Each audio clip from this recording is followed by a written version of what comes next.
challenger battles, we have Silverboom going up against J3X Inferno. And just a quick run through of the roster. For the side of Silverboom, we have Lei Kang, So Bad, Very Bad, Pain Sunday, Depression, and Russian Shuriken. And on the side of J3X Inferno, we have Baby, Amu Blaze, Kalua, Nai Beam Beam, and Daenerys. You do. And without further ado, we're just going to draft is ready. So we are just going to go into the draft. Coming into this draft, yeah. So we've seen a lot of either Barons being banned out, if not, then Barons being played. What do you think would happen? Ooh, we do actually see a Sky being banned out for the side of Team Silverboom. So I'm expecting a Catherine being prioritized by them. We do see a Baron being banned out as second ban, as usual. Yeah, Baron, very expected. We saw the power of Baron in the previous game between Bren Chong and Chao 7. So I think Catherine, obviously, as you said, is quite likely. But we're going to see the first Grace of the day. Silverboom clearly deciding that Grace is worth it enough for them that they want to first pick it. And obviously, if they pick Grace, you have two options really. You either go Lyra to get your own heal to counter them, or you go Catherine to try and stun Grace out of her heal, so she essentially hasn't got any. And they're going to go for Lyra instead. Catherine looks like she's not going to be played, so I think that Sky ban was just Silverboom are scared to play against Sky. They don't want to play against it, so they're just going to ban it away. There's a lot that J3X could do here. They're going to ban Fox, which is another just comfort pick. There's still Idris open, there's still Glaive, Blackfeather still open. So there's lots of there's a couple of carries they still could do, and I think I'd like to see an Idris ban from Silverboom, or I feel it's going to be picked up. Well, yeah, I mean, we do see an Idris ban, like you said. After the blue side's ban for the second phase, the next pickup will be from the red side. So, you know, with all the meta carries being banned out at this point in time, so it is almost a certain that Idris will be banned out. I'm hoping to see either Gwen or Ringo coming out from the side of J3X Inferno. If not, that if they are not going to settle for the Gwen or Ringo, then they are going to go for the jungler, and then they are going to go for the Castro. The only reason I say a Gwen or Ringo is because they are more stable carries per se as compared to Castro, because Castro, there are so many factors you have to consider when playing her, whether or not you can land those glimmer shots and how well you can position. It's almost like a Baron all over again. But then again, with a meta so tight knitted towards a poke comp, I'm actually not surprised that Castro is being picked up. Of course, Samuel is being picked up on the side of Silverboom in response to that Castro, just to play that poking game. What do you think of the draft coming out from the side, from both sides so far? I mean, we do see a Samuel, which was banned out for a lot of games previously. Yeah, I think Samuel's quite good against Kestrel. It also is a counter if they want to go Crystal Kestrel in the jungle. And we're going to see another Weapon Adagio. We've seen Weapon Adagio win. We've seen Weapon Adagio lose. There aren't that many good weapon power carries left, obviously, with most of them being banned away. But immediately going for that Celeste, I think that might have made more sense to go for a jungle Crystal Kestrel, and then a laner who's going to apply Mortal Wounds easier, maybe a Ringo, because Kestrel doesn't apply Mortal Wounds very easily. You need 3 basic attacks to guarantee that one will be applied, whereas Kestrel generally, in 3 basic attacks, you're going to get Samuel down to about a quarter health. And they're going to go for the lane, maybe they're more comfortable on lane weapon Kestrel, which is probably the case. But that double heal with Samuel is going to be quite hard to beat, and there'll be a lot of poke from Samuel. And if Kestrel can't ignore this Adagio, because Adagio is, you normally just think, oh, it's Weapon Adagio, he won't do much. But he actually does a considerable amount of damage, especially if you're trying to focus the Samuel and trying to kill him first. I think they have to focus the Adagio, get the kill, secure the kill, because if you don't secure the kill, he'll heal back up to full health pretty quickly, then turn to focus on Grace or Samuel. But even if you can't secure a kill on them, you've got one, you can either get an objective or push some jungle pressure. Yeah, I would favor if Castro was swapped out for, say, a weapon Blackfeather. Like you said, Mortal Wound is really needed at this point in time, or even a Crystal Tarka to be placed in the jungle if you really need, that Crystal carry. Because honestly, they have double sustain. They have the Adagio for the early sustain, just to carry the Grace through till she gets to level 6. And of course, on your side, you have the Lyra, but even then, you do not have one person to truly initiate, unless you are going to burn your Arcane Passage in and then Bright Bulwark after. But honestly, the team comp coming out from the side of J3X Inferno, it is just highly poked. We saw a familiar team comp, a similar team comp coming out earlier today. Of course, it was with Scarf. I think it was done by Artisan, Scarf, Castro, and then, of course, that of Lyra. And I said earlier on, when I was casting earlier on for that game, I was saying that I'll prefer a Celeste in that team comp as compared to a Scarf. Only reason because Celeste has got a higher burst, and because all three are squishies, you will just need to burst down the carries in a very short time possible. Problem right now is that I would have preferred the Scarf just for the sustain the damage over time as compared to the burst coming out from Celeste. Granted, you can zone the Samuel out so that when Samuel's in Drifting Dark, you can kind of predict where Samuel is about to go. And of course, Car Collapse is really good on Adagio as well, just so you know you can just stun him out of the burst of Judgment, and if need be, just stun even Pain Sunday out. There's the Dragon Blood contract used by Pain Sandy onto Nibim Bim, going quite low, but there's maybe wanting to go aggressive as a Drifting Dart from Samuel, so you can't go aggressive, but that'll be Celeste falling to the Samuel. Baby may follow. There's a Madison verdict up in a couple of seconds, maybe very low. Good block from Lyra, but it won't be enough. Dragon Blood contract pop just to make sure, and this will be a delayed ace, a triple 3 kills for Silver Boom, which is exactly what they wanted to do. That will be backs picked up by So Bad Very Bad.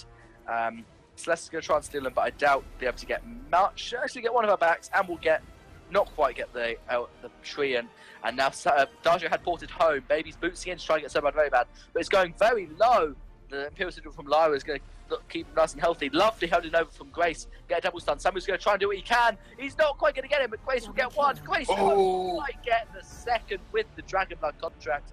One basic attack would have been enough to pick up the Celeste, but they turn it around.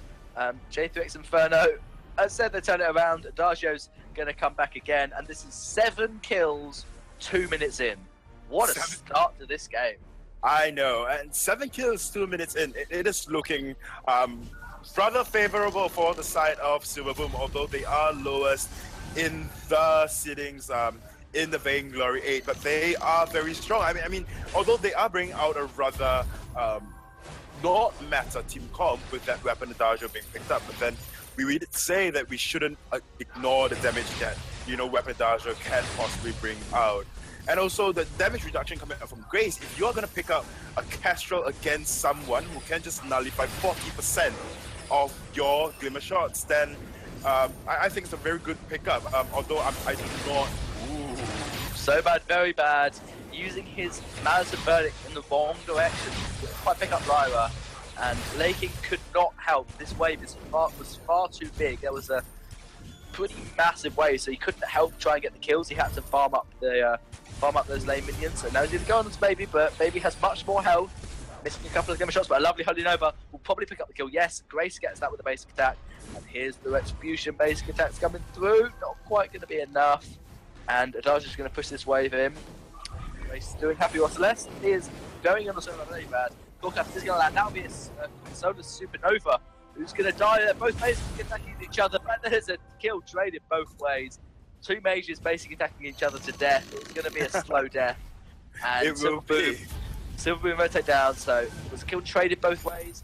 Naking not doing too well, in fact doing really well on CS compared to Baby. Baby was lower than his jungler for a second there, and So Bad Very Bad has the most CS in the whole game, showing how he's really dominating the jungle. Well, yeah, definitely. I mean, Samuel into Celeste. Celeste has got a later power spike as compared to Samuel. And Samuel, only reason he could pick up the 2 early kills was only because his Drifting Dark suddenly came on.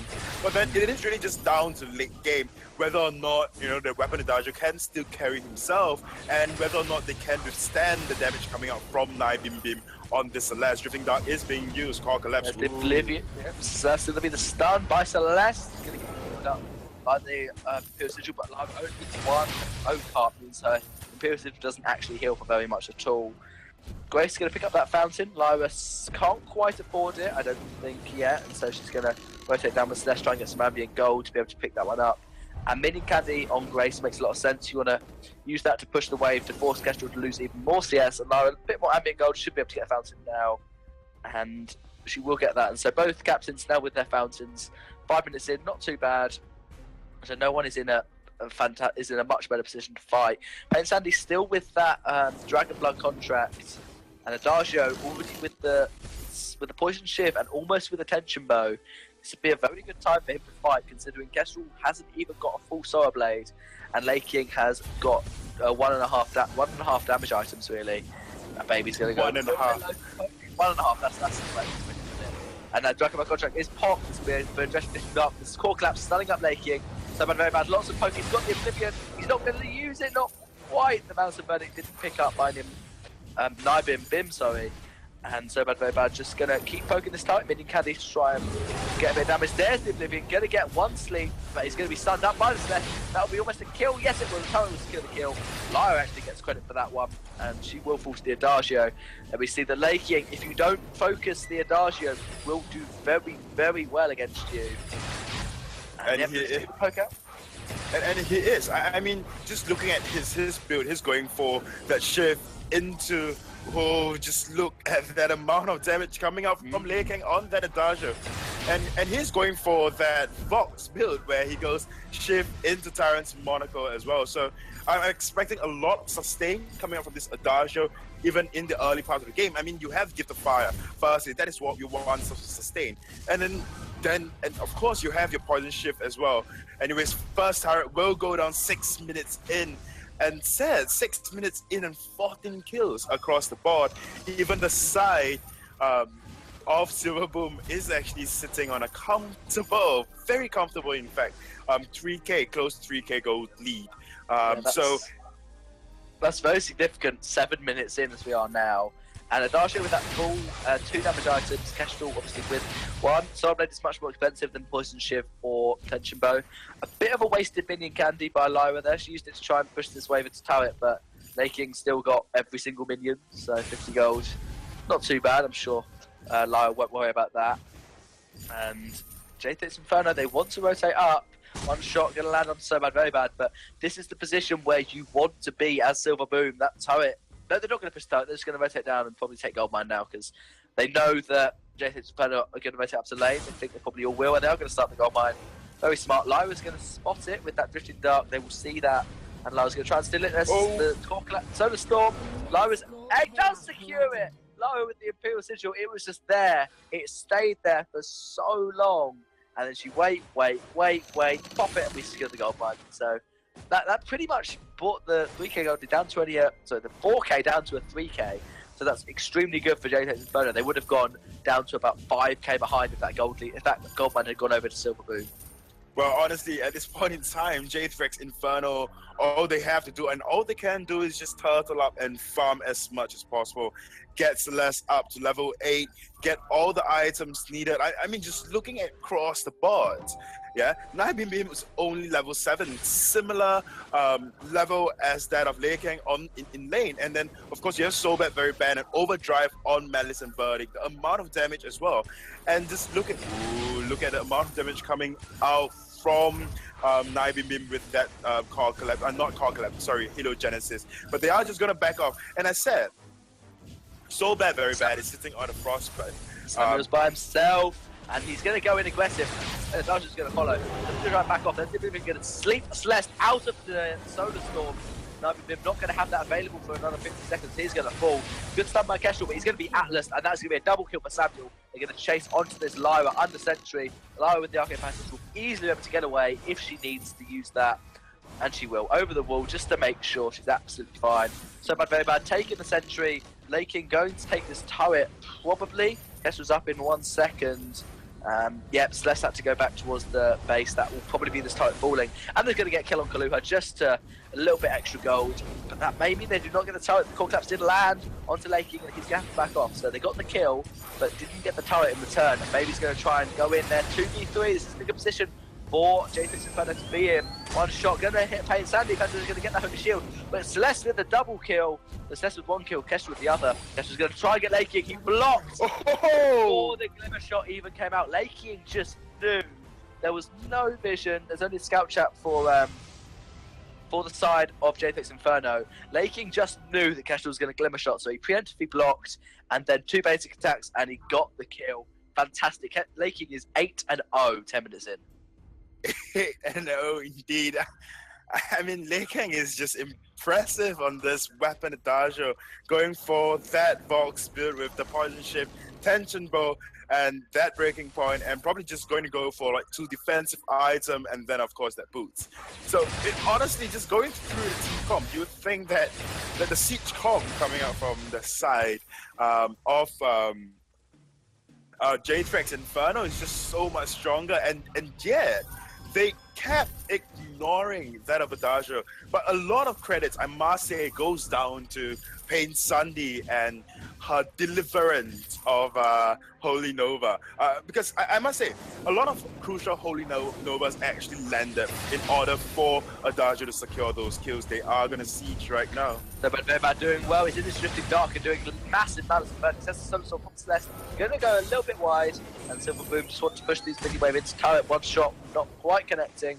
Pain Sandy is a little bit low, but I'm sure it'll be fine. Lei King and Silver Nomad both full health.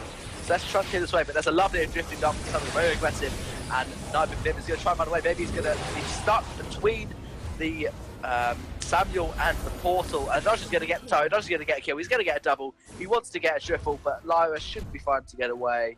Lei King doesn't care. He's going to boost Swit. No, thinks otherwise. Know that Kahlua could have just stuck by turret, and Lei King would have fallen.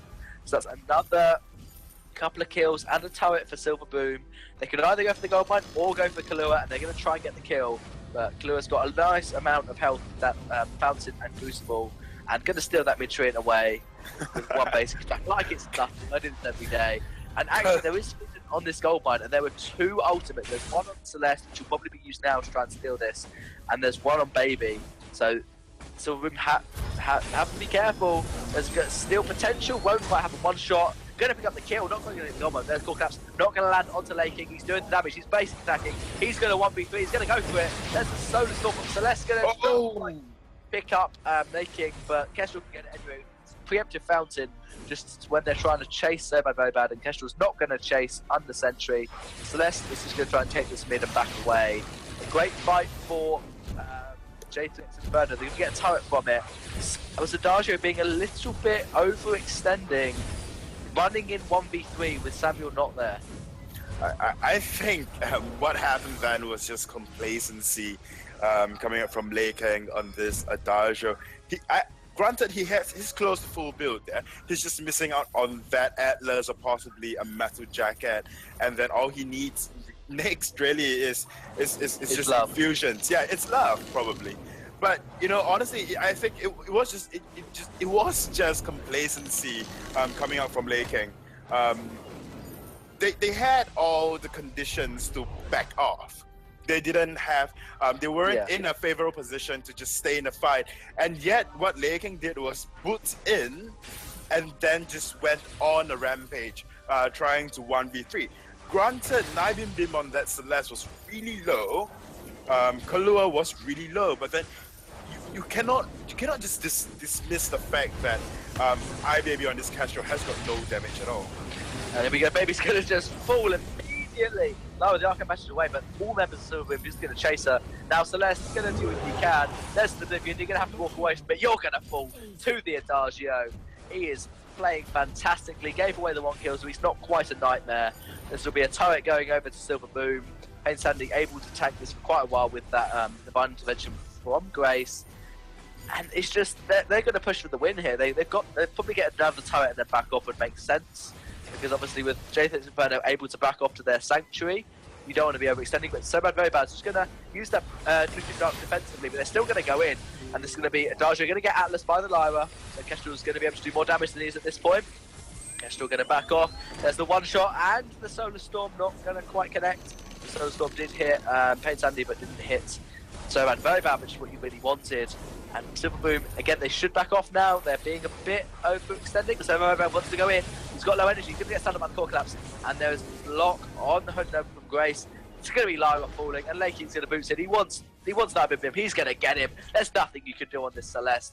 And there's just Baby left trying to 1v3. There were some minions pushing into the turret. He's going to Laking's going to boot in, and Baby has got an active camo trap, but Laking's not going to fall to that. And that will be game 1, probably going over to Silver Boom. Well, yeah, I mean, with Castro fast asleep right there, I don't see how this would not go over to the side of Silver Boom. 15 minutes in and 30 kills. That's 2 kills a minute. And wow. and honestly, it is just down to the plays coming out from Lekang on this Adagio. I mean, 15 minutes in, and he's sitting on 13, 1, and 6. Of course, we cannot discount the fact that Boom, Pain Sunday, played a big part as well on this Grace. The early invades, especially the early invades, and in the later part of the game, it's just those precise, very crucial Holy Nova that Pain Sunday consistently land. You know, honestly, the build throughout, it is rather... it's really nothing special, yeah? I mean, we do not see Shatter Glass on Pain. We do not see an Echo on Pain Sunday. It is just down to the usual build. There is one thing I want to point out, and that's Lekang's build. Lekang went for the Vox build.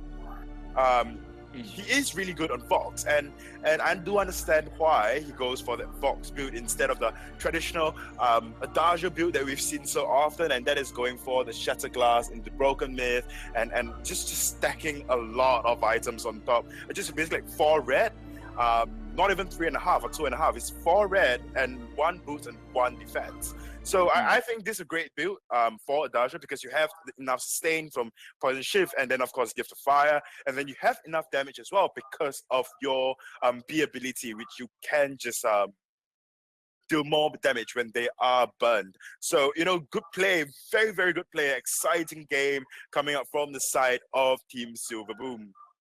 Yeah, they did get ahead quite early on.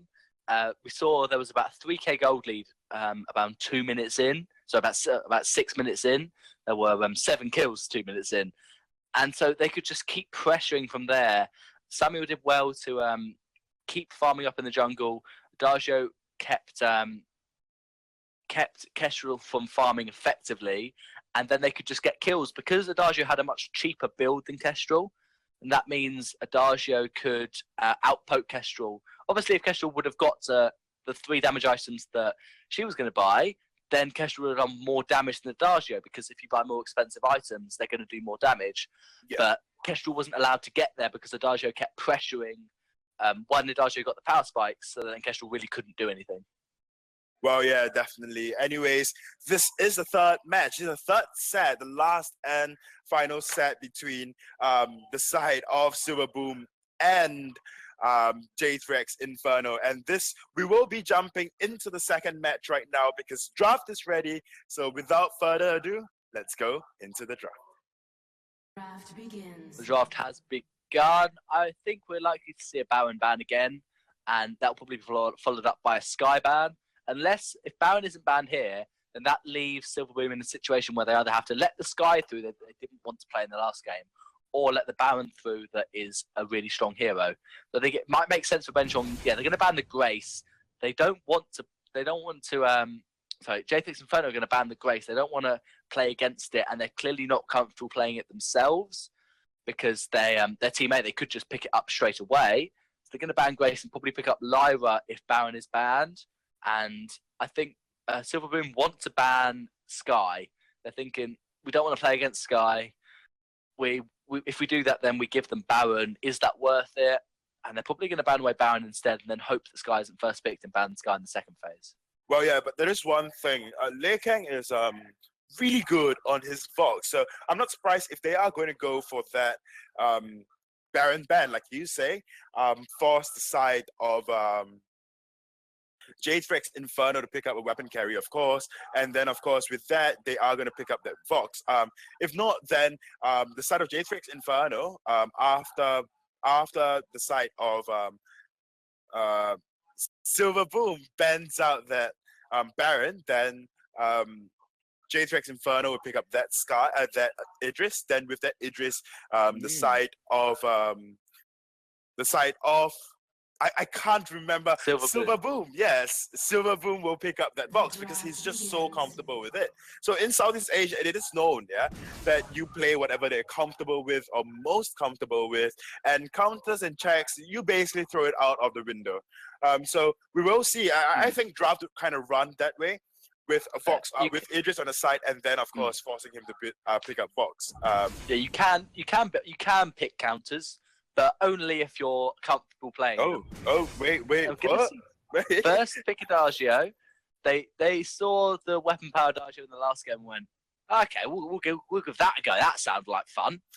So J3X Inferno they're gonna leave Lyra open. They're not gonna have double heal because Lyra's either gonna be picked or banned. There's no chance in the next 4 picks that Lyra isn't banned or picked, but maybe they're going to let them get the double heal with Lyra. I don't think Silver Boom they should ban away Lyra now, or maybe they want to ban Sky. Or to be fair, they are team beasts. They obviously could pick Sky to go with the Catherine instead of being worried that you're going to be countered by it. Now they're just going to ban it away, and that does leave Lyra open.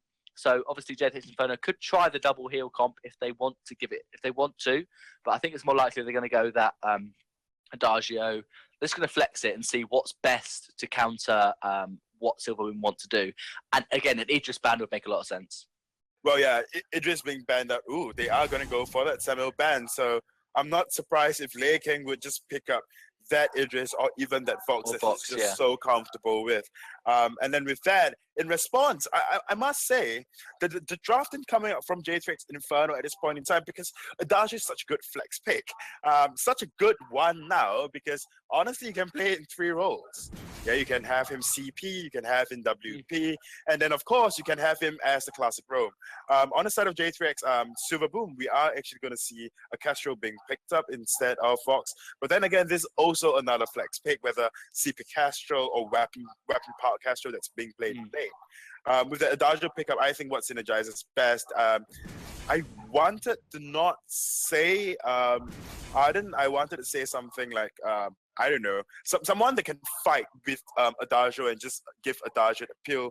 Probably a Roam Glaive or something along those lines. But then they are gonna round out the comp with that Taka. I think Taka does well.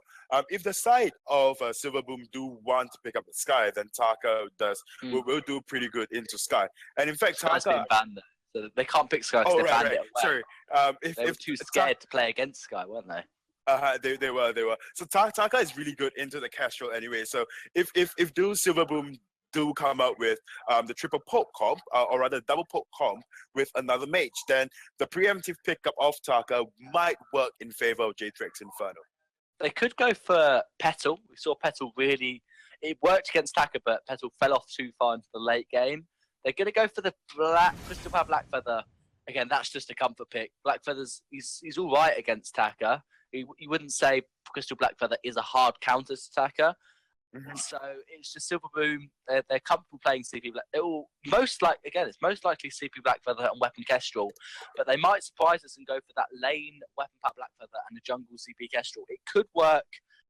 It could work extremely well against someone like Attacker, because if you catch him out, then if you stun him, then he can't get on top of Kestrel, and Kestrel can go invisible for much longer than Taka can if you go Crystal Power.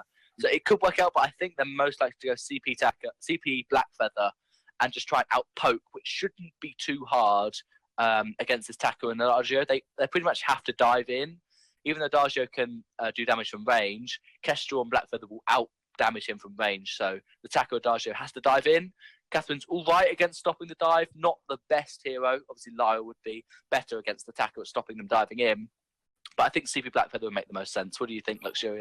Well, this is the first game we are seeing without Lyra at all, banned or picked. But I do agree with you. I personally think that they will go for that more classic, more meta, where Castro is going to be in lane with being the weapon power carry, and then of course Blackfeather being placed in jungle for being that CP carry.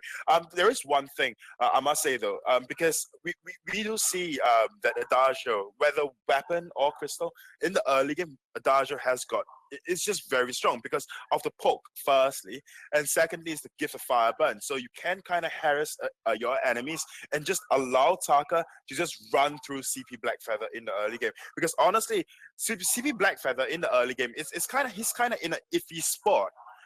Because if you can land it on point, then you can survive just a little bit longer. If you can't, then there is one thing that Taka has got over you, and that is mobility. And Taka can just kite you, or rather stutter step all around you. And if you cannot land those on points, those very crucial on points that can keep you alive, a Chiton can kick you out in the early game. So, I mean, Crystal Blackfeather's the pick of him is really just when he reaches the level 8 spike, when he has an overdrive on point, when he has got the poke, the very reliable poke, the only reliable poke on him before he actually does go in.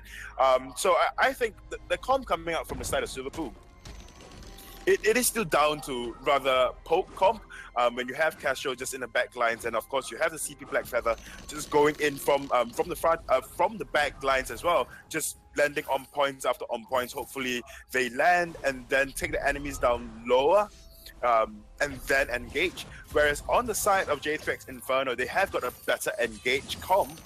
Granted, Pain Sunday on this Catherine can stop a lot of the engage that can come out with either the silence or even a merciless pursuit. But like you said, it's not a very reliable ending. There's going to be a little bit of poke from both sides. You're not going to get the stun on the pursuit, just going to run away. Good poke from Kendall and from Sohan very bad. Protected contract from Martin, trying to keep Bim Bim and Baby alive, but it's not working too well. So we're getting some good poke on those on points. That was Bim Bim ported home. He wasn't spotted, so Silver Boom do not know where Taka is. But so very bad. Despite what we said about him supposedly having a bad early game, he's going straight in to invade against Taka. And I believe that game is going to be restarted. Yeah, that game will be restarted, and like you said, Pain Sunday just not Pain Sunday, that CP Blackfeather just didn't care how where his spike would be. He's just going in for that Taka. He's just there in the backs, and I think it is just a healthy boost from the previous game when they won by such a great extent. They kind of have that confidence to do this in this current game. I mean, it really is down to how you play, and player psychology plays a part as well. If you lose really badly in the previous game, then generally in the next game, when you really want to win, you kind of play passive and then hit your relevant power spikes before you dare to have to engage. But then for the side of Silver Boom now, it was a big victory in the previous match. So coming to this match, I'm sure they still have that confidence that was carried over from the previous match, and thus they are being so aggressive. We all know Catherine is not the tankiest hero in the early game. She needs a stack, she needs a Captain of the Guard stack, she needs a passive to build up into the mid or late game before she has got the extra tankiness that the other captains can offer. But then there's I think the fact that they want to be passive because they lost the last game is really quite a real thing. You don't generally invade when you lost the early game last game so hard. Whereas the problem with that strategy is they picked Weapon Power Adagio, who won the last game because of his early game power spike when he invaded, and he put pressure on. So they have to get through their mental, we don't really want to go in, and they just have to try and fight. They should be fine. Against CP Blackfeather, you should really win. And Adagio, once he gets his first damage item, you can be assured that Kestrel won't have a damage item unless Adagio goes Soul Blade first, which is unlikely, because Adagio's items are cheaper, so he'll have a tier 3, Kestrel won't. You can win that team fight almost guaranteed, and then you can start snowball from there. But they're going to have to be really careful. Obviously, you can be passive if you want, but if you let Blackfeather farm your jungle and don't pressure him, then he'll hit his level 6, get his Rose Offensive, hit his level 8, get his damage items, and then you'll be in a really bad position. Definitely, I do agree with you. And that is the reason. I mean, Adagio is a really good early game hero. As compared, I mean, Vox and Adagio, if this Adagio is going to pick up the same items as Vox, if you're going to compare Adagio and Vox, what is lacking in Adagio, what is lacking in Vox is that he doesn't have the buff within his kit. So, I mean, Adagio has got the early game even with just the poison shift. So, honestly, you need to work your early game. Play to your strengths instead of your weaknesses. And really, because Adagio, if you're going to fall back, you're going to play passive. We did see in that previous game, we did see the side of J3X Inferno, they were farming their own jungle in trees. Arden was with them, Adagio was up in there, and then of course Taka was in there as well. Whereas usually you have the roam far in front, just securing the bottoms, the two tinies. If not, then Front camps. The front camps, the two tinies, or just trying to secure that Treant. Yeah, whereas for the side of J3X Inferno, before the match started, they were farming in tree, and that shows how really passive they are coming to this game. But then their comp do not quite allow that because of the Adagio and that Taka going up against a CP Blackfeather and of course a Catherine. Yeah, I think it's going to be a very similar start from both teams. J3X Inferno really just want to farm up themselves. They want to get to level 2 especially for Adagio, because he has that burn at level 1. But as you said, the buff to basic attacks that he gets at level 2 is much stronger than just having a heal alone. And because of that, will be easy mid tree and picked up by Lei King, and he's going to go up to lane. It looks like we might try and be aggressive again. I think Lei King and Somadrebab want to both hit level 2 as quickly as possible. I think that's their main goal. And so that's why Lei King took the mid tree and the fronts, and Somadrebab soloed the backs and then took the mid with Lei King, so they hit level 2 as quickly as possible, which makes sense. I don't know why. Yeah, Nabimbim was going to go to the back to Blackfeather, but he's just taken them. So he's now going to port home, and much less aggressive from Silver Boom. I think they were aggressive last game because it wasn't expected. Yeah. And so J3X Inferno weren't prepared for aggression. Now, they did it before, there's no point trying to surprise them by doing it again. Yeah, and there is one thing that I actually forgot to mention is that Nabimbim, when picking out Taka, Nabimbim in the previous matches, in Challenger series at least, when he was playing in the Challenger series, he was really impressive on this Taka. I mean, his Taka's plays were just out of this world. So it does fine into a casual, but at the end of it all, it might just be of a comfort pick for Nabimbim. Or no, it's not Nabimbim. I'm so sorry. I actually got the teams mixed up. But Nabimbim is on Taka. No. Yeah. For this game, but the player I was referring to was Mimi's Bay.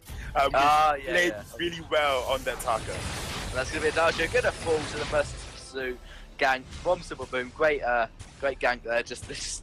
Taka wasn't in lane. Taka has such slow farm clear. He hasn't picked up the Stormguard banner yet, so he got the mid tree in with that weapon blade, and now he's going to get the Stormguard banner so he can actually clear minions effectively. But Blackfeather just rotates up way quicker than Taka does, and so Adagio he can farm from afar, but he's most effective when he can get a burn on himself. He can heal himself and then get a burn onto minions that way.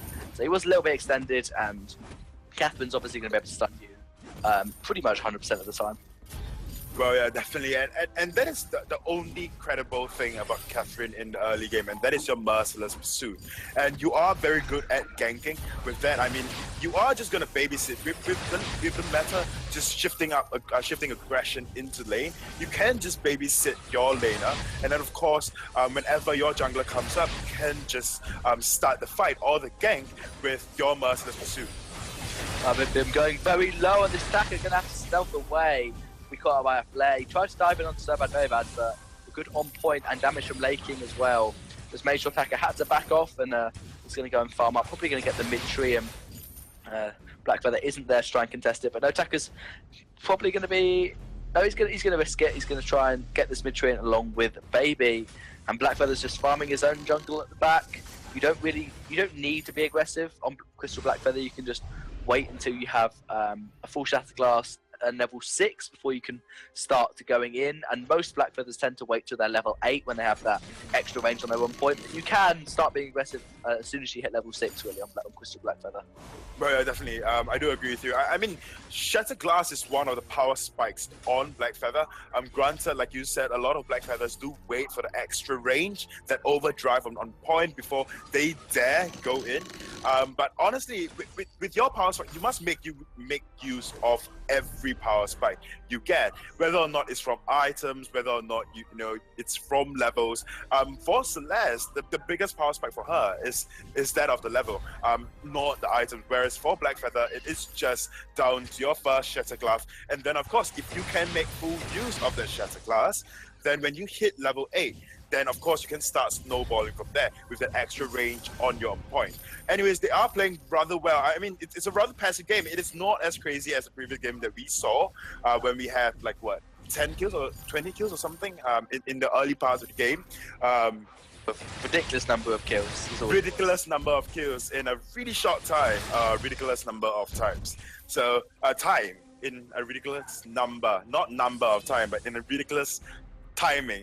But anyways, this is going back into this game. I cannot English today for some odd reason. Have you realized that, Mini? How do you English? I don't know how to English properly. I can't do that. You can't? Again, Taka's coming up lane now, but he's going to be stinging, going to express you onto Kestrel, and that's a dead Kestrel fountain. It's not going to save you there. So bad, very bad. Going to have to Rose offensive away. Pain Sandy and So bad, very bad. Just going to try and defend this turret. They should be fine doing it. Nibin Bim doing extremely well. Should just he stuck in. There's a scout trap in the bush. So from Kahlua, not from Pain Sandy. So Taka could easily get through there and just express you straight on top of Kestrel. Kestrel was in basic attack range for Dagio as well. The mortal wound was applied from the Exretsu and was kept on by the Dagio basic attacks. And now Dagio really wants to push this wave in, but Kestrel, after getting some ambient, will rotate back up to lane and will be able to afford a reflex block when he next shops, which is really important because if you can either block the Exretsu, then you block the mortal wound immediately, or if you have to obviously block the Versa Judgment or scout the Gauntlet. So a block for Kestrel is really, really important this game.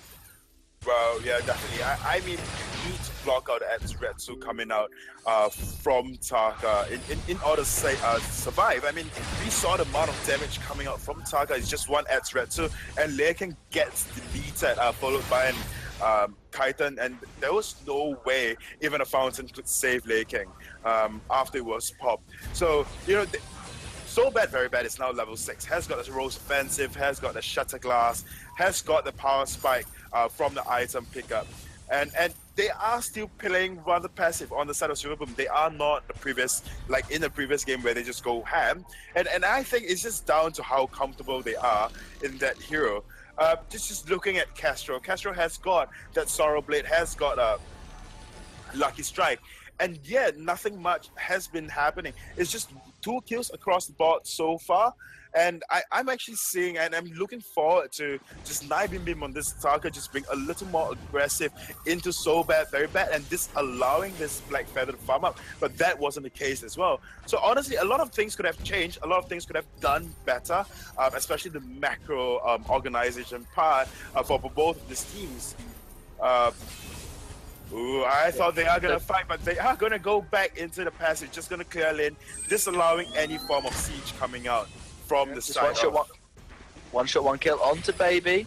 They're just both teams want to poke out. I think Silver Boom will be much better at doing that than Inferno. Good, expensive attack and immediate Mercy Pursuit into Blast Trap, and not quite capitalised. That's going to force the fountain. Baby's very low, but so bad, very bad. He needs to get it on point to survive. He hasn't quite got it up in time. It's going to be Kestrel bootsing away. Catherine's going to fall. That'll be a double kill for Adagio. Nibin Bim is very, very low. One basic attack or even Glimmer Shot splash damage will pick him up, and he's going to go back to his jungle. No, he's going to stay in lane to try and get an extra onto the turret, or maybe into Lei King to get the kill. There's going to be the active coming from Lei King. Try and run away, but it won't be enough. A kill for Taka. I said he was low. He said, no, I'm not. I'm just going to get a kill on Kestrel. No problems there. And that is a delayed ace for J3X Inferno. Yeah, I mean, J3X coming into this game is looking so much stronger than previously. And And Kahlua on this Arden has been providing a lot of support as well. A lot of crucial vanguards came up when iBaby was slow, or even Nibim was slow. So kudos to him.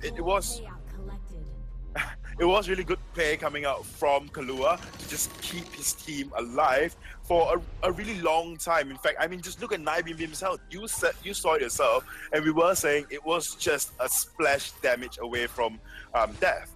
A splash damage from Glimmer Shot away from death. Now, does that make sense? But anyways, they do secure that gold mine, the side of J3X. Tacker's gonna go in. Nice, nice actually coming from Kestrel, but he's just gonna fall to the Adagio. Lovely damage from Baby and Nibim. They just dive Kestrel immediately, and there's nothing that Pain Sandy can do to keep Kestrel alive. That's excessive. Now onto Blackfeather. He's going to run sensible away. Tekka's going to still go in. The block on the blast hammer will be meaning that the fountain is available to keep J3X Inferno nice and healthy. And this turret is probably going to go down. One shot onto Baby won't be enough.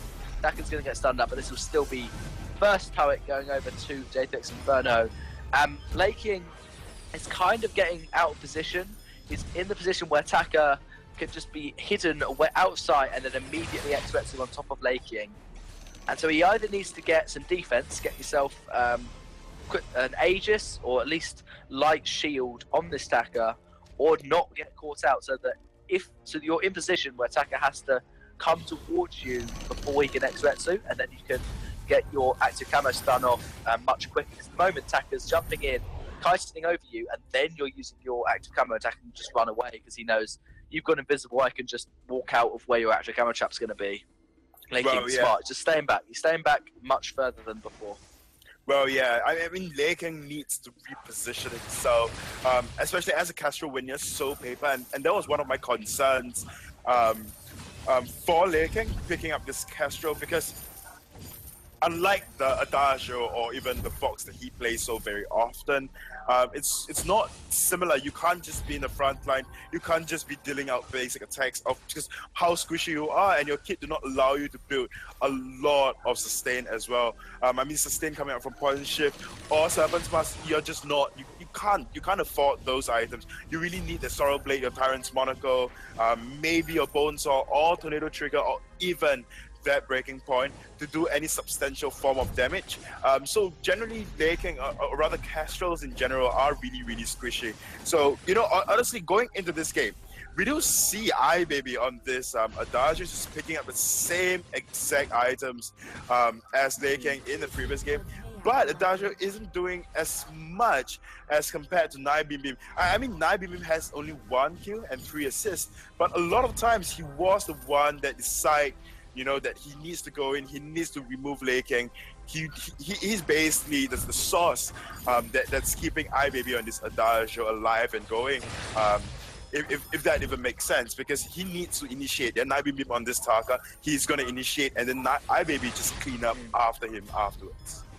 Yeah, Lei King's going to try and farm this wave on the turret. The rest of his team is coming up, but J3X Inferno wants to get the turret. They're just low on energy, so they're going to risk it. They're going to get the turret's half health before Blackfeather dives in, but they're very low. There's the corner to trap up Pain Sandy. The block will come out on the glass tremor, so that's not a silence. Dive been very low. Lei King is full health, landing those glimmer shots from range. That will be exposed. Pain Sandy's going to get the stun, but will fall. Nibim should fall to a Blackfeather Rose offensive, and that will be enough. Baby is low. Lei King wants to chase a little bit. That's very bad. Really wants to chase. Going to boots in for it. Baby's going to shop and going to block. Let's try and get out of that. One shot, nowhere near. And a kill traded both ways. 1 kill for Silverboom, 1 kill for J3X Inferno. Much better for Silverboom because they weren't winning any of the team fights, and now they did get Nibim on this Taka and did force J3X Inferno to back away. So I'm sure they'll be much happier with that. Yeah, and there is one thing that I touched on earlier on, and it's that if Taka is going to allow very bad on this Crystal Power Blackfeather to just farm up and get into the late game, which he is in now. He has the Shatterglass, he has the Broken Myth, he's going to output a lot of damage, and then he is going for the defensive items, which means he can stay in a fight for a very, very long time. And that will spell trouble for the side of J3X. They needed those early invades, they needed that early aggression and even snowball. Because we know, Adagio, granted, you can build very cheap items. But if you are going to be out damaged and you cannot out sustain the side of Silver Boom, then you are going to go down in the later part of the game when you start to lose out on damage. And Taka as well. Taka in the late game, yeah, you do enough damage. I must say, you do not fall off as bad as, say, Koshka. But there is one thing for sure, is that you do fall off as well. Any assassins, once reflex blocks are being built, and when you add threat 2 in, you do no damage because of the reflex blocks, or when the captains actually prioritize or add threat 2 to Crucible, and that is gonna spell trouble for you, because when you add threat 2 in, you really expect them to drop to half health, or even at least take off a quarter of the health, but it will not be happening in the later part of the game. Yeah, definitely. I think Taka, he's one of those heroes where you can build pretty much no damage. You see, we've got an Aftershock, Storm Crown, and a Piercing Spear, and that's pretty much it. You can get away with just that much damage until you can afford a full broken mid, and you'll still be bursting Kestrel down to almost nothing. And then one shot going on to Kahlua. Lots of vision being popped by both sides. There's a contraption on Catherine, and there's not one on Arden. So all the scout traps that are being popped by Catherine are money that Arden is spending, whereas Catherine's just waiting for that contraption to be up. So I get some poke, laking on the back line, getting expecting, and that is how you make Kestrel immediately out to camo, so that Taka cannot use Chitin on you. And so Laking is able to back off, taking only an X-Retsu, which isn't that much damage. And now Baby's going to lock up the stun. Won't block the Atlas, and that's a lovely X-Retsu. And going to be a stun onto Laking. Taka's going to try to do what he can. Baby wants to get one more basic to do it. He'll block silence, and Taka will get the kill with one basic attack, but he will fall himself. No way he can get out. He's just going to get a kill. He's going to kite it over to try and dodge the turret shots. Not quite timed it to perfection. And yeah, A just picked up by Kestrel immediately. She just can't afford to have no defense on Taka. And first to clear the minions, get the turret, and J3X Inferno just going to back off. As a weapon power Adagio, your verse is pretty pointless except to clear minions. Yeah, indeed. I mean, of course, if you're using it to zone as well, but honestly, rather than zone, I think you do better damage. Yeah, with your basic attacks. I think offense is the best form of zoning after all. We do see the side of J3X Inferno sitting rather comfortably at this point in time with a 4k gold lead. Not an extensive lead by any means. It is already 16 minutes in. Kraken is up. And honestly, the next fight would just be around Kraken. And whoever gets this Kraken and then wins the next team fight would probably take the game. Because although we are looking across scoreboards, we are seeing 8 kills to 3. We are seeing a vast difference in gold. But I personally think with the team comp coming out from the side of Silverboom, they still have got this game. It is just how it's just down to execution, whether or not Lei Kang can just position himself in a more favorable position, probably a turtle position, if need be, instead of just being all out aggressive like he is when on box.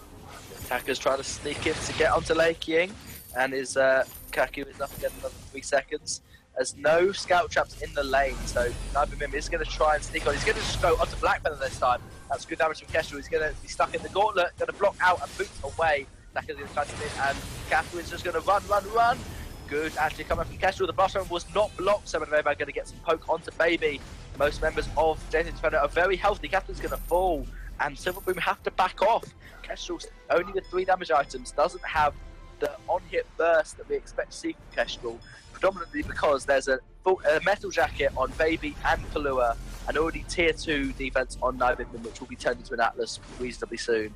And Silverboom, they want to try and steal this Kraken, but they're too scared to enter the bush, so Nibamim's going to face check it. They have great Kraken steal, Black Feather's fantastic at it, but Pyro just going to go for the kill. J3X Inferno going to go in, try and get some kills. Good damage from Kestrel, but Taka's not going to fall for that extra coverage up. He's going to go in, and then he will actually go into that coverage. Kestrel Lei Kang's going to get a kill. He's going to now run. Can he get Kahlua? Kalua's going to try and do it, and Arden with the 1 versus 1 against the Kestrel does pick up the kill, but that was a 1-for-1 trade. Silverboom getting up, but the Baby is going to go into Black Feather, easily not quite get the kill. Most offensive over the wall, and now Pei Sandy is here with a Crystal Sentry. Someone very bad has enough stamina for an on point. So Baby could possibly fall here, but so will stun him up, and he's going to try. He's going to get the Atlas off so bad, very bad. With a most offensive and on point, could go for it. Taka's not up for another 9 seconds, and he's going to land the on point, but the Vanguard's going to push Baby away. Silver Boom just going to try and steal this trade, and I expect they're going to back off. Nope, someone's going to go in, going to block up the best pursuit, but will not block the on point and will die. And Kahlua going to be too smart to chase into this Black Feather.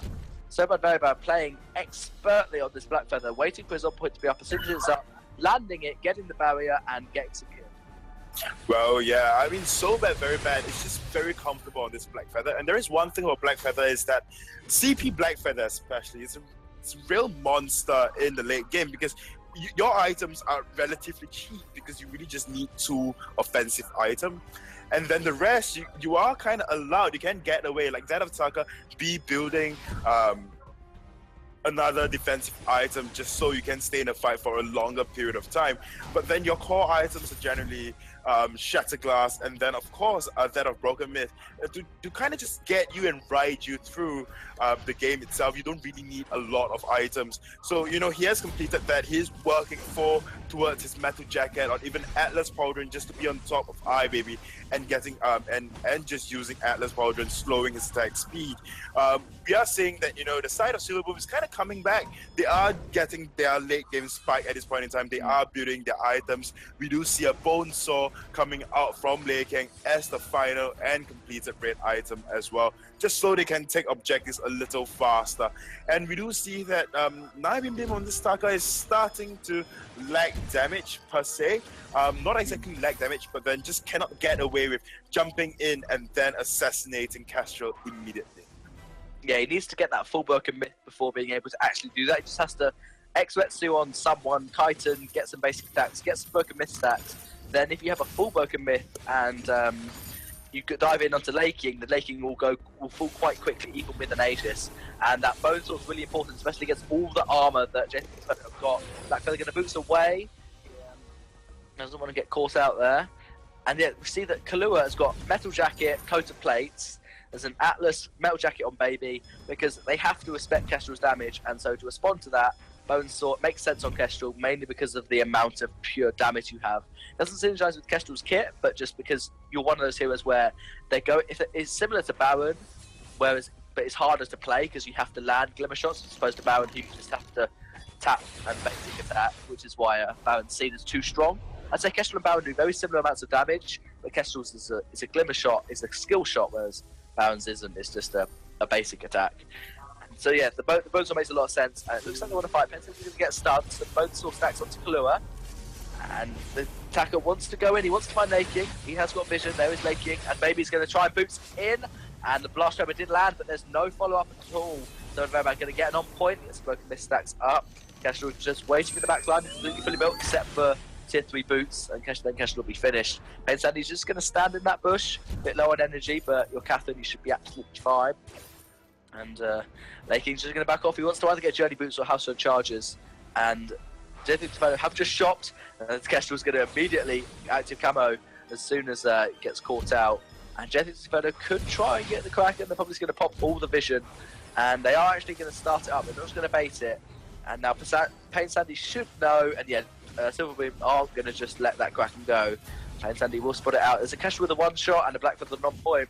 It's really risky for J3X Inferno to try and secure this Kraken without getting the kills first. Who do you think is going to get this Luxuria? Well, personally, just look at it. Both of these teams now really just want this Kraken. They are almost full build. We do see Sobat very bad sitting on another piercing shard. And then, of course, Pain Sunday on that Catherine has got that contraption, the usual Atlas Pauldron, Crucible, and of course Fountain, sitting at a Halcyon Charges, 5 flares. And Lei King, like you said, Journey, second tier boots, and then is full build as well. So they just really want this Kraken, just so like I said earlier on, whoever that takes this Kraken will be and might be the one that closes out this game because of how even they are.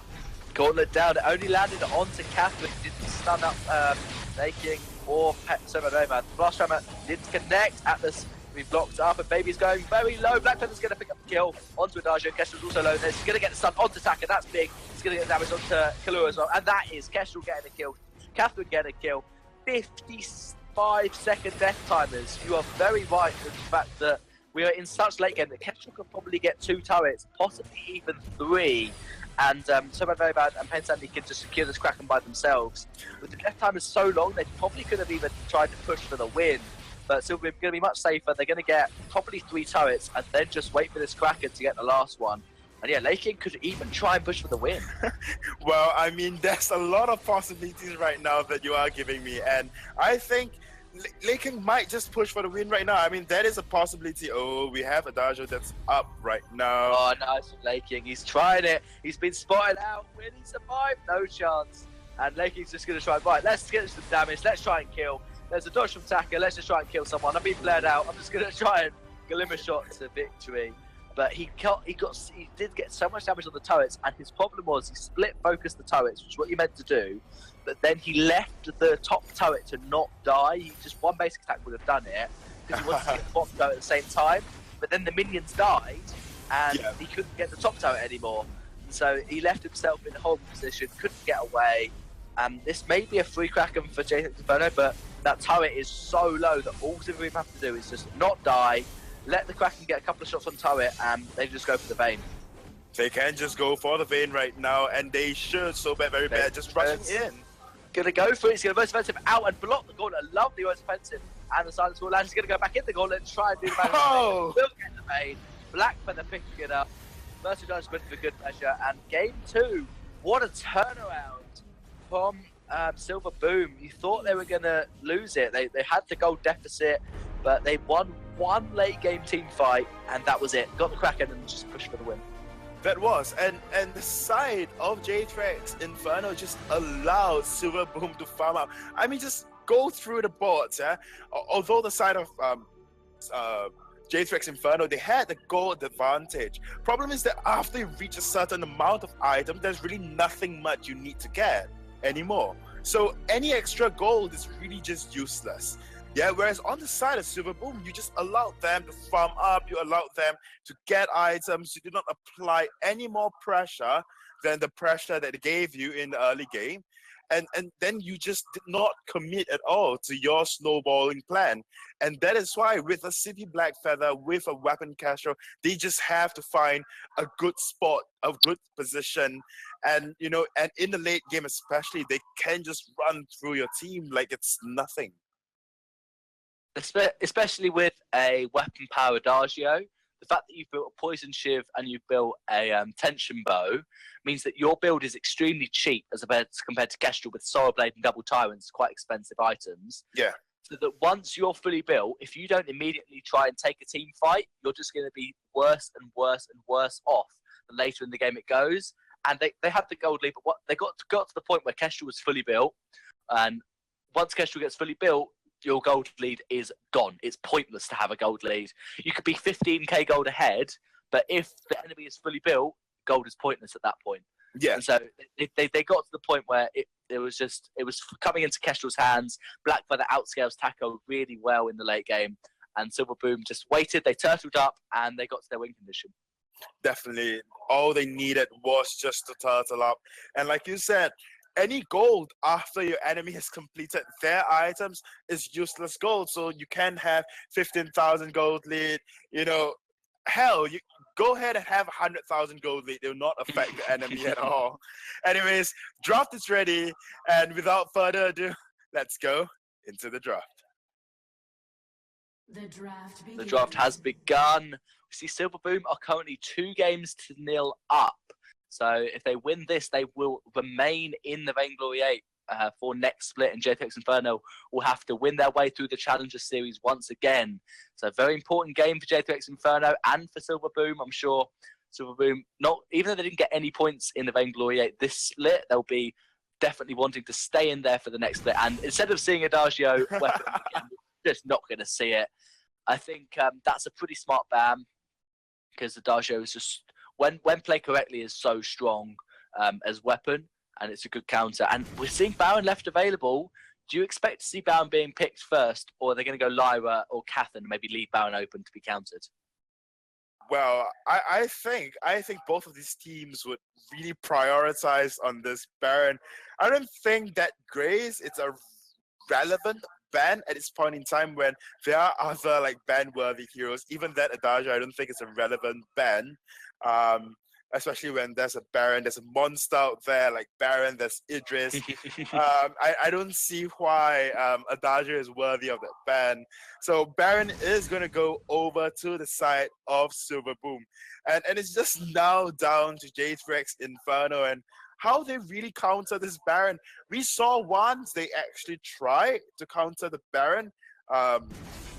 If I remember, they had this other petal comp that came out, and that put them in the second place. Remember that comp? We were casting alongside each other. I do think so. Yeah. Yeah, I think the fact that they picked Lyra and banned Catherine because they're obviously Catherine's really good against Baron and with Baron. I think Arden might have been a more sensible ban, but they don't want to play against Catherine instead. I think Idris should be banned here, and it is Idris great counter to Baron, and you don't want to play against it, so they're going to ban it.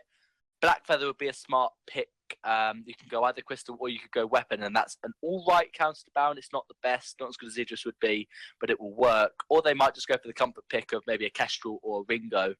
But it's unlikely to see anything else really. They might go for like Samuel or one of their Crystal Power junglers, but I think they really want to make sure they get what their main carry. They're going to go for the Samuel. They're trusting that they're going to be able to get their weapon power carry regardless of what is picked, and they don't want to try and counter the jungle. Well, I mean, with that Samuel being picked, I'm not too sure. Because granted, you can poke from afar, but you really just can't take the damage coming out from Baron anyways. And Lara is not really the best pickup if you really want to counter this Baron.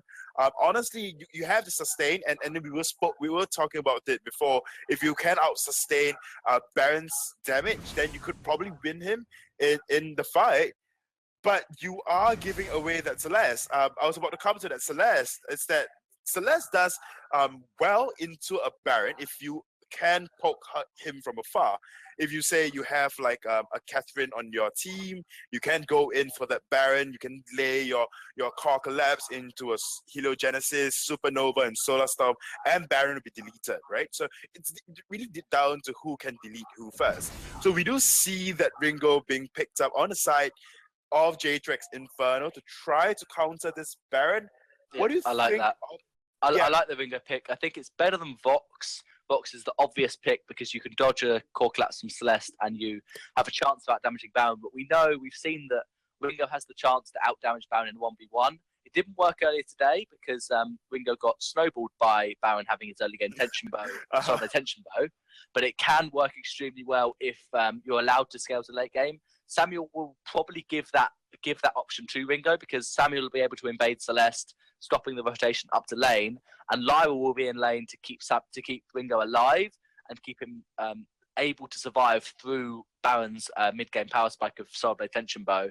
So I really think that there is a good chance J3X Inferno, but once again, you're up against the Baron, so you have to play well, and you have to hope the Baron gets out of position, because if he doesn't, you're going to be in a world of trouble.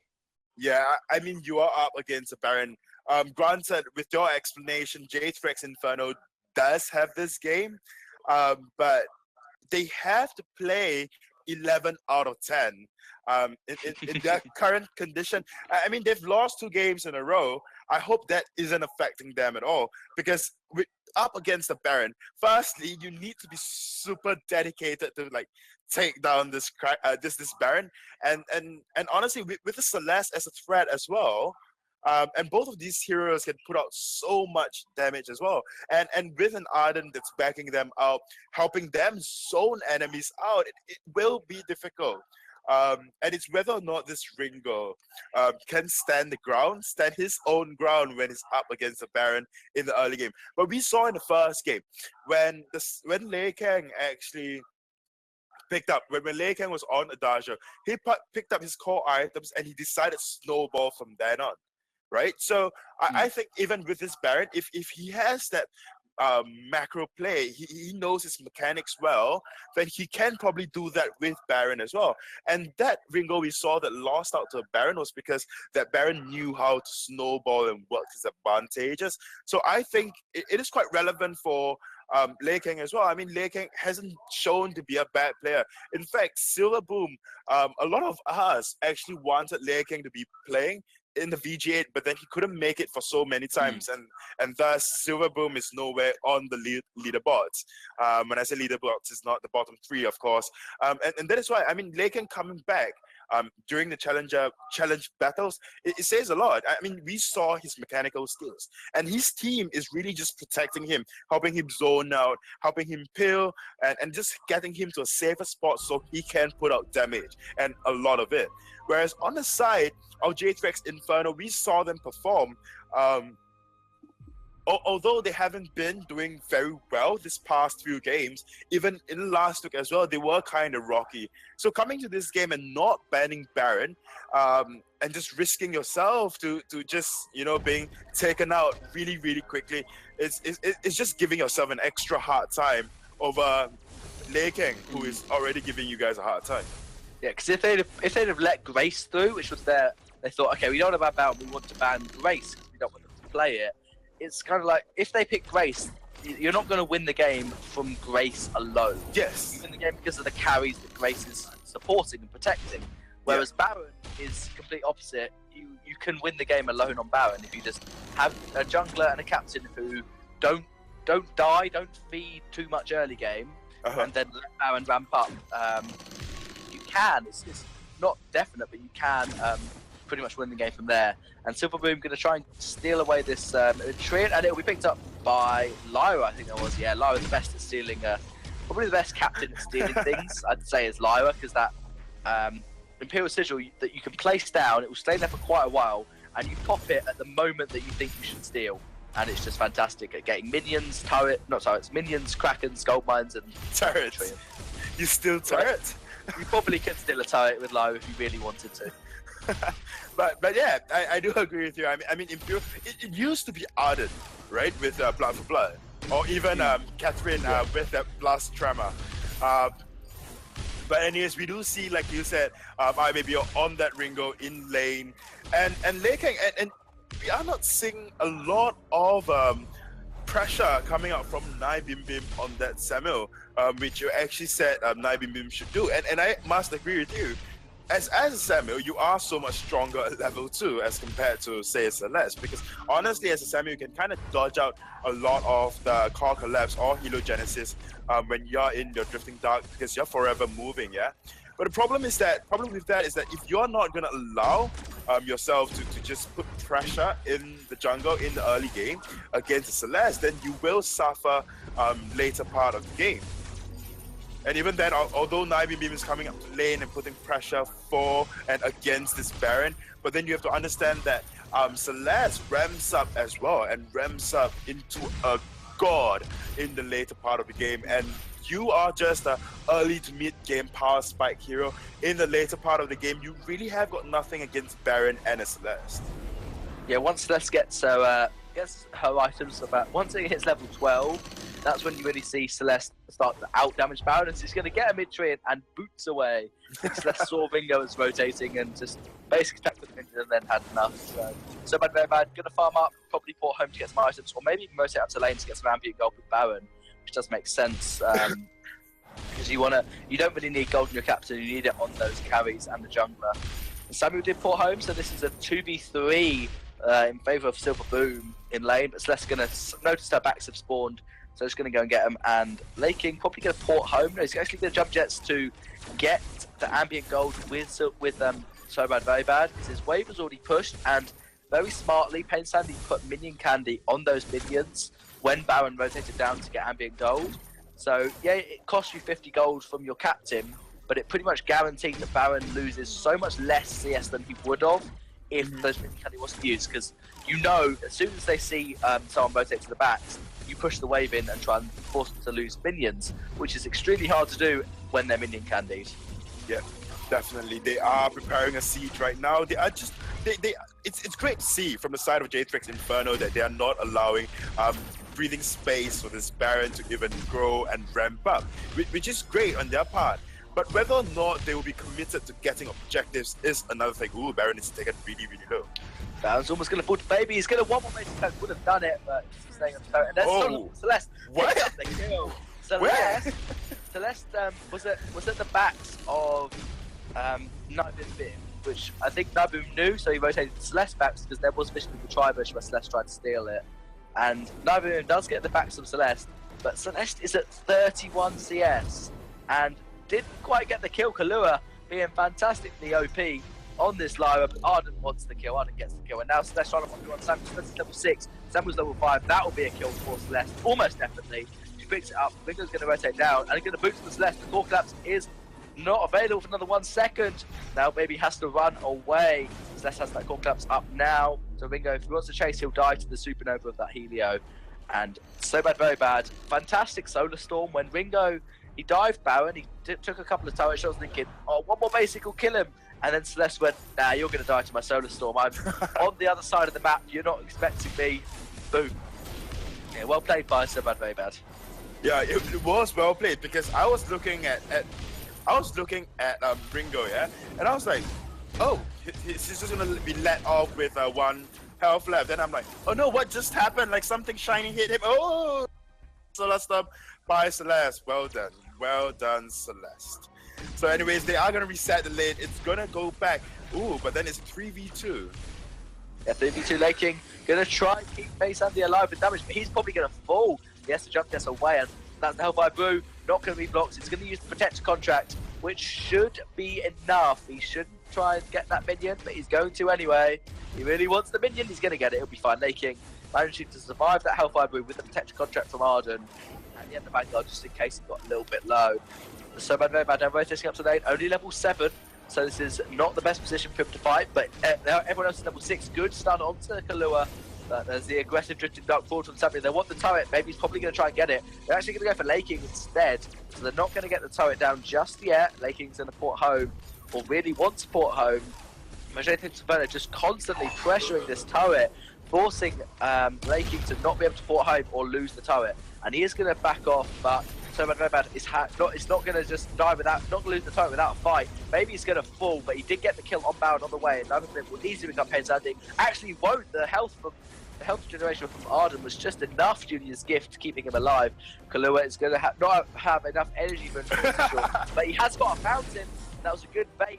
Arden's got a fountain as well. Where's your energy? So bad, very bad. You can basic attack for a bit, but you want to use Heliogenesis. Kalua's going to die. Basically up from Celeste, picking up the kill. And now Bim wants to go in. He's going to use that Mountain Verdict's empowered up, but not get the kill on Celeste. And they're going to back off. You know how excited we'll both be if Celeste actually manages to pick up the kill with just only basic attacks. I'm not sure I've got enough time for that, but we can see, we can try. Well, I mean, at a point in time, not now. But anyways, I think at a point in time, they should really just allow the turret to go off. Granted, to pick up 2 kills from that, which I think it's worth it if they can push the turret. I mean, they have a rather big wave for them. If Samuel do not rotate into lane at this point in time, then they will definitely lose this turret. Oh, okay, so iBaby will just clear out the lane. But I must say, they hold on to the turret for a little too long. They could have just backed off and then re-engaged when Celeste has got a little more energy. Anyways, King has got the tension ball right now, and then we do see iBaby pitching and then going up against this. There's Bim. Almost going to fall just to the Celeste. That was where Baron has been slept, and here's Baby jumping onto Lake King. Lake King's going to try and run away. There's the Iron Cannon. He's just going to turn around for as much time as he can, and that is Celeste picking up the kill. Unbeatable Celeste 5-0. And now Bim's going to drink the dunk. Very defensive. That's good. So bad, very bad. Needs to pick up some energy. He's got an even harvest, but it's not enough. Can't afford to use a core caps or even a Helio until now. And so we're going to almost fall. We probably will to this Lyra. In fact, Pain Sandy has got the Vanguard. So we're back under sentries. This is a good position. Good gauntlet by Arden from this position, unfortunately, by the wall. And so we're very bad. Almost dead. The sentry should pick up a kill. Oh. And Bim knew where Celeste was. Pain Sandy will fall. But Lake King's going to run. He hasn't got boots. He's so slow. He won't chase the Samuel successfully. And that was another couple of chills traded for both teams. So not too bad for either team. But I think Celeste would have felt that she could have got 9-Bim without dying. Yeah, I mean, had Celeste got a little more energy, then that would probably happen, not dying. But honestly, though, we did see, and I did say earlier on, if you're gonna pick Ringo, into, say, a Baron, then you have to match him stat by stat. And then we do see iBaby on this Ringo actually sitting on that Sorrow Blade and Tension Bow, which I'm really happy to see. Hopefully going into a breaking point just to counter the Tyrant's Monaco coming out from late game. I think he should go to an Ender Trigger. I think breaking point's good, but you want to burst Baron down, and then you can try and wipe out Celeste in a 2v3. And the breaking point, it would help against the Celeste, but you just want to get Baron as quickly as possible. So if you go to an Ender Trigger, you'll burst Baron quicker. You'll be worse against the Celeste after, but you'll kill Baron, which is the most important bit. And Baby's going to try and get some damage on this turret. It will do quite just one basic attack is enough. And because So Bad Very Bad has so much poke on this Celeste that you can't really push turrets against the Celeste and Baron. They'll clear the wave and kill you really quickly. Good Butt Bulwark to just stop Silver Boom engaging, and Iron Cannon will not connect to anyone. J3X Inferno just going to back off to their turret, which they have got up, and Silver Boom probably could try and push this turret if they wanted to, but they just want to take a good team fight. They want to wait. They know that later game they go, the better off they will be. Are they going to pick up that Crucible now? And this is a good position for Silver Boom to fight, but they don't have to. They could just wait. They could just wait for the level 12, wait for the power spike of Celeste to out damage Samuel, and Baron just to ramp up to late game. And I mean, they do an amazing job with that, just waiting for, you know, level 12, waiting for the items. Like we saw in the previous game as well, they just waited, they just turtled up. They knew they had the stronger comp for the later game, and that was what they did. Like, no matter how big the difference was in the previous game, the Silver Boom just managed to bring it all together in the end. They might be looking for a team fight right now. Hellfire Brood is being sent out by Ringo. Come out on So Bad Very Bad, but just poking from both sides. So Bad actually taking quite a lot of damage from that Hellfire Brood burn. Baron going down to shop, pick up a turret's Monaco, not to the trigger. But J3X Inferno are in the position to take turrets if the minions push in. But great gauntlet, stun up Ringo, and there's the Solar Sword that's going to land onto Samuel. Lyra having to fall out. Maybe it's not going to get stunned by Gauntlet, but will fall to the basic attack from Celeste, and they're going to run in. Arden's trying to chase, and the fountain was used. Laking doesn't want to go too deep, has got the jump jets available, but there is another turret for J3X Inferno. Lovely. Will land. Jump jet, double shot, not quite enough to pick up by Dim. He's not there. Don't use your Iron Cannon to get the kill. He's there to get the turret. And they're not even going to get the turret. Yes, they will. I spoke too soon. There's a Baron, 3 damage items. I think Laking, he could have Iron Cannon to try and kill by Nibim Bim, but he decided to go for the turret, which wasn't the worst idea, but I always like to see Iron Cannons try and pick up kills. Well, I mean, the goal difference that was recent just now, earlier on, in favor of the side of J3X Inferno has been pulled to nothingness by just one turret being picked up and the occasional kills they pick up here and there. And now we are seeing across the board 27.9k versus 28.3 thousand. So the next team fight will definitely be around this gold miner. I see a certain pattern with these two teams. They get a turret, the other one gets a turret, but then because Silver Boom's macro skill is just so much better, when they get a turret, they want to look for another objectives after another objectives. They just want to snowball through the objectives. And with Baron picking up all his needed items to put out damage at this particular timing, I think they will be looking for a team fight. Yeah, that was lovely play by Laking. He pulled the minions down to the choke point between the two walls of the lane instead of letting the minions push that second turret. So that because what they wanted to do, what J3X Inferno wanted to do is they wanted to push the minions towards the second turret and take it while Silver Boom were in a bad position. But Silver Boom just took the minions and pulled the aggro down so that the minions wouldn't go on the turret. Hellfire Boom going to land onto Laking. There's the Fashion, there's the snare, but quite full walk. Battle's going to jump this away, but he's basically going to fall. Where's your jump to Laking? He hasn't used it yet, and he is going to die to the Samuel, but Celeste did get a kill onto Ringo, and now Samuel's under sentry. He can use the Oblivion, but with blocks, and Cluet is going to fall. Samuel's actually going to get the kill onto Arden, and it's pretty much full health. Will be soon with that Eo Harvest. Celeste wants to find Nibim Bim, not quite enough. Land that Helios, and that will be a kill. Trading over, also the shutdown onto Samuel.